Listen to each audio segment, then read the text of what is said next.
하나님께서 우리에게 주는 생명의 말씀은 여호수아서 7장 1절로 15절까지의 말씀입니다. 한 목소리로 말씀 압도하시겠습니다.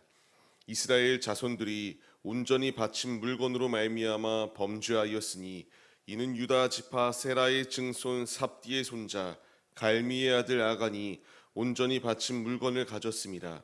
여호와께서 이스라엘 자손들에게 진노하시니라. 여호수아가 여리고에서 사람을 베델 동쪽 베다웬 곁에 있는 아이로 보내며 그들에게 말하여 이르되 올라가서 그 땅을 정탐하라 하매 그 사람들이 올라가서 아이를 정탐하고 여호수아에게로 돌아와 그에게 이르되 백성을 다 올라가게 하지 말고 2-3천 명만 올라가서 아이를 치게 하소서. 그들은 소수이니 모든 백성을 그리로 보내어 수고롭게 하지 마소서 하므로 백성 중 3천 명쯤 그리로 올라갔다가 아이 사람 앞에서 도망하니 아이 사람이 그들을 36명쯤 쳐 죽이고 성문 앞에서부터 스바림까지 쫓아가 내려가는 비탈에서 쳤으므로 백성의 마음이 녹아 물같이 된지라. 여호수아가 옷을 찢고 이스라엘 장로들과 함께 여호와의 궤 앞에서 땅에 엎드려 머리에 티끌을 뒤집어 쓰고 저물도록 있다가 이르되 슬프도소이다. 주 여호와여, 어찌하여 이 백성을 인도하여 요단을 건너게 하시고 우리를 아모리 사람의 손에 넘겨 멸망시키려 하셨나이까. 우리가 요단 저쪽을 만족하게 여겨 거주하였더라면 좋을 뻔하였나이다. 주여, 이스라엘이 그의 원수들 앞에서 돌아섰으니 내가 무슨 말을 하오리이까. 가나안 사람과 이 땅의 모든 사람들이 듣고 우리를 둘러싸고 우리 이름을 세상에서 끊으리니 주의 크신 이름을 위하여 어떻게 하시려 하시나이까 하니 여호와께서 여호수아에게 이르시되 일어나라. 어찌하여 이렇게 엎드렸느냐. 이스라엘이 범죄하여 내가 그들에게 명령한 나의 언약을 어겼으며 또한 그들이 온전히 바친 물건을 가져가고 도둑질하며 속이고 그것을 그들의 물건들 가운데에 두었느니라. 그러므로 이스라엘 자손들이 그들의 원수 앞에 능히 맞서지 못하고 그 앞에서 돌아섰나니 이는 그들로 온전히 바친 것이 됨이라. 그 온전히 바친 물건을 너희 중에서 멸하지 아니하면 내가 다시는 너희와 함께 있지 아니하리라. 너는 일어나서 백성을 거룩하게 하여 이르기를 너희는 내일을 위하여 스스로 거룩하게 하라. 이스라엘 하나님 여호와의 말씀에 이스라엘아, 너희 가운데에 온전히 바친 물건이 있나니 너희가 그 온전히 바친 물건을 너희 가운데에 제하기까지는 내 원수들 앞에 능히 맞서지 못하리라. 너희는 아침에 너희의 지파대로 가까이 나아오라. 여호와께서 뽑히는 그 지파는 그 족속대로 가까이 나아올 것이요 여호와께 뽑히는 족속은 그 가족대로 가까이 나아올 것이요 여호와께 뽑히는 그 가족은 그 남자들이 가까이 나아올 것이며 온전히 바친 물건을 가진 자로 뽑힌 자를 불사르되 그와 그의 모든 소유를 그리하라. 이는 여호와의 언약을 어기고 이스라엘 가운데에서 망령된 일을 행하였음이라 하셨다 하라. 아멘. 할렐루야. 오늘도 예배 자리 가운데 모이신 성도님들 주님의 이름으로 환영하고 축복합니다. 같이 나눈 말씀의 제목은 바른 진단이라는 말씀의 제목 가운데서 은혜를 나누도록 하겠습니다. 우리가 승리할 때에 주의해야 됩니다. 승승장구할 때에 우리의 적은 외부에만 있지 아니하다라는 것을 인지해야 돼요. 이게 무슨 말입니까? 이스라엘은 여리고성, 넘지 못할 것과 같이 여겨지는 난공불락의 성을 이겼어요. 무너뜨렸습니다.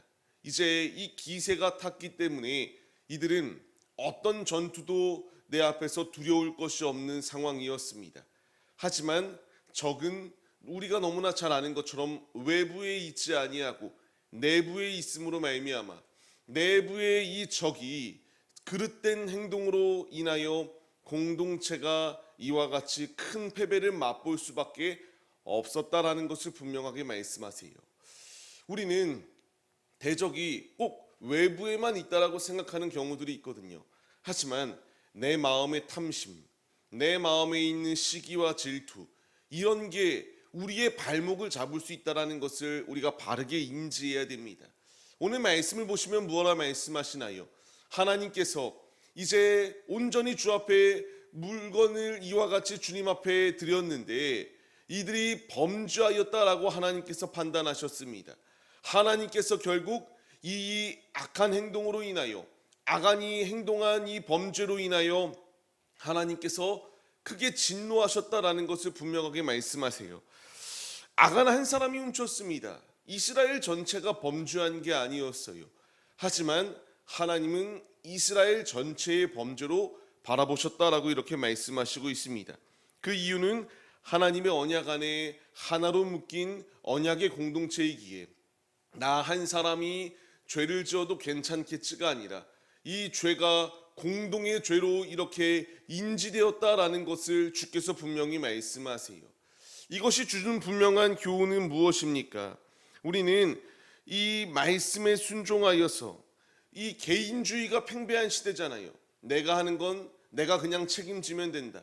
나만 잘 되면 된다라고 하는 이 시대 가운데서 믿음의 공동체는 나 혼자만 개개인만이 중요한 게 아니라 하나님의 자녀들이 한마음 한뜻이 되어 범죄가 아니라 하나님의 뜻에 순종하며 삶을 살아내는 믿음의 모습이 있어야 된다라는 것을 분명하게 말씀해 주고 계세요. 아간이 생각하기에는 크게 승리한 전리품들 가운데에 그냥 일부분만 조금 가져왔다라고 생각할 수 있을 거예요. 혼란스러운 상황이었겠죠. 전쟁터였기 때문에 내가 이렇게 조금 훔쳐도 티가 내지 않을 것이다라고 생각하였을 수 있습니다. 하지만 하나님께서 보신 것은 그의 이 범죄함을 다 바라보고 있었다라는 거예요. 우리가 이 말씀의 분명한 교훈을 얻어야 됩니다. 외부만 잘 다스리는 게 아니라 내부도 잘 다스려야 돼요. 내 안에 욕심이, 탐심이, 질투와 시기가 내 마음에 자꾸만 피어올라서 하나님의 뜻이 아니라 육신의 소욕대로 이와 같이 범죄하여 하나님의 뜻을 그르치는 경우들이 너무나 많이 있기에 주께서 말씀하시는 이 말씀에 믿음으로 반응하여 내 안에 죄의 싹이 틈타지 아니할 수 있도록 이와 같이 주의하고 경계하며 믿음의 자리로 나아올 수 있는 이 믿음의 시선이 우리에게 있어야 마땅합니다. 말씀을 받는 성도님들, 우리가 이와 같이 무너짐의 결과가 무엇인지를 생각해야 됩니다. 이들은 여리고를 넘겼어요. 하지만 그 작디 작은 아이성 앞에 고꾸라지고 말았다라고 이렇게 말씀이 기록되어지고 있습니다. 결국 결과가 무엇입니까? 자신 있게 2-3천 명을 데리고 올라갔는데 그들이 36명쯤 쳐 죽었다라고 이렇게 말씀이 기록되어지고 있어요. 한 사람의 범죄로 인하여 이와 같이 이 대가를 치를 수밖에 없었고요. 이들 역시 마찬가지 아니었습니까?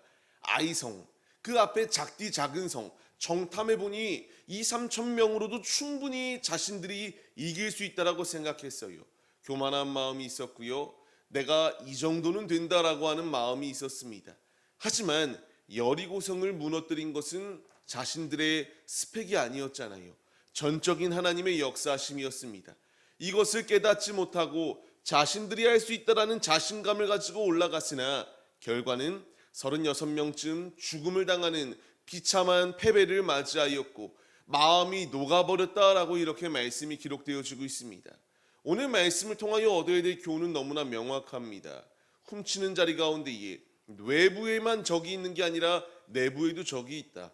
그리고 교만한 마음이 결국 이와 같이 패배의 자리로 이끌었다라는 것을 분명하게 말씀하세요. 우리 역시 돌아봐야 됩니다. 점검해야 돼요. 하나님 앞에 자꾸만 내 공로, 내 힘, 내가 무엇인가 업적을 세웠다라고 생각하여 행동하는 이런 악한 모습들은 버려버려야 됩니다.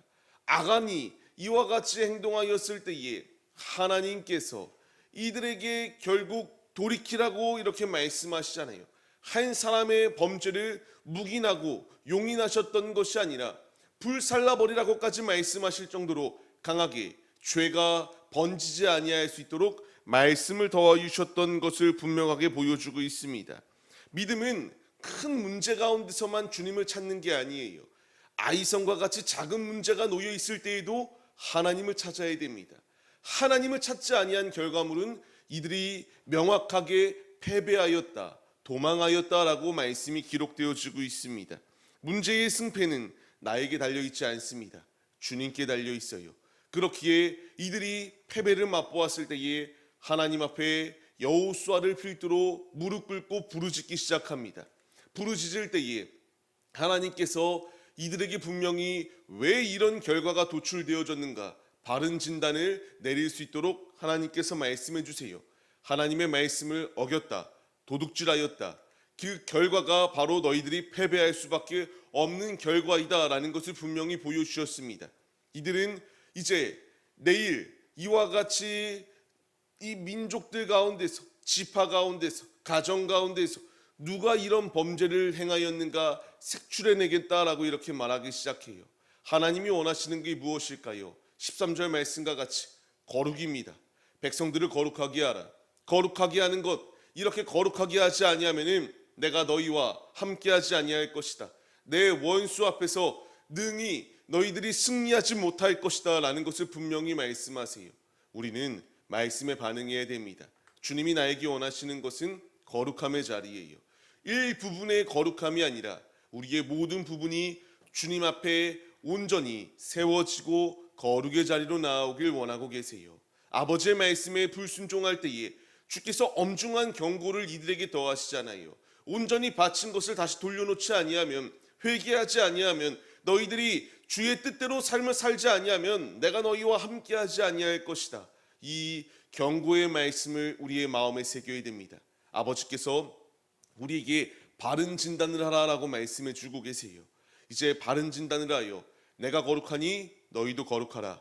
아멘으로 순종하여 내 내부에 있는 이 탐심의 마음과 육신의 소욕을 쫓고자 하는 마음들을 예수로 능히 끊고 거룩함의 자리로 나아가야 마땅함을 잊지 마시기 바랍니다. 삶의 자리 가운데 나아가는 성도님들, 그렇기에 아버지를 붙들어야 돼요.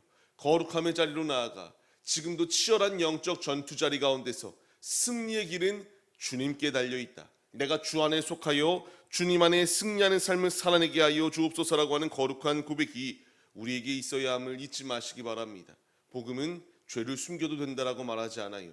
죄가 드러났을 때에 회개하고 돌이켜 주 앞에 온전히 서는 것이 살 수 있는 길이다라는 것을 분명히 말씀하십니다. 이 말씀을 마음에 새기시고 오늘 주께서 우리에게 바른 진단을 할 수 있도록 말씀을 주셨습니다. 아멘으로 순종하며 믿음으로 반응하여 주 앞에 온전히 세워지는 거룩한 예배자들이 우리들의 모습이 되시기를 주님의 이름으로 간절히 축원합니다.